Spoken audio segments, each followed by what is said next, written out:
Muş üzümü tamamen doğal yetişiyor. Yüksek tepelerde. Kabuğu ince. Oturup bir kilo bir kişi yese tamamen kesinlikle rahatsız etmez. Güzel yani. Rağbet görüyor. Hem de adından fazla. Büyüklerimizin söylediğine göre 100 yıllara dayanan bir üzüm yani. 100-150 yıllık üzümler, eski üzümler yani. Şahane üzüm yani. Kabuğu ince. Oturup bir kilo yesen şişirmez. Rahatsız etmez.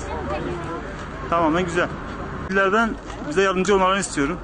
Gelip mesela budama konusunda, sulama, gübreleme, tamamen böyle hastalıklara karşı hani tedbir almamız amaçlı, tedbir amaçlı yardım etmelerini isteriz.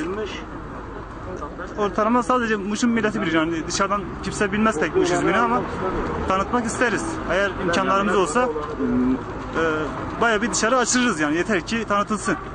Günlük 200 kilo, 300 kilo o civarlarda tüketiyoruz. 1-2 saat içerisinde yani. Fazla olsa fazla tüketiriz. Yurt dışına bile açırız yani. Yılda ortalama 1-2 ton alıyoruz. Az alıyoruz soğuk olduğundan dolayı. Hani hava soğuk olduğu için. Genelde kar don olduğu için burada pek fazla yetişmiyor. Ama normalde üzümlerin şahı. Poşet alabilir mi? Poşet ne kadar bunlar? Kaç lira? 1 lira mı yani? Üzümün seyreki daha güzeldir. Sanki alma fiyatı 2,5 normalde ben düşüneceğim 2. 2 milyon param. 2,5 tam düşüneceğim 2'ye. 2 kilo olacak. Evet.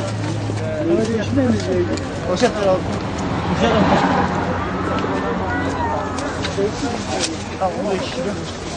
Ablanın da. Ablanın.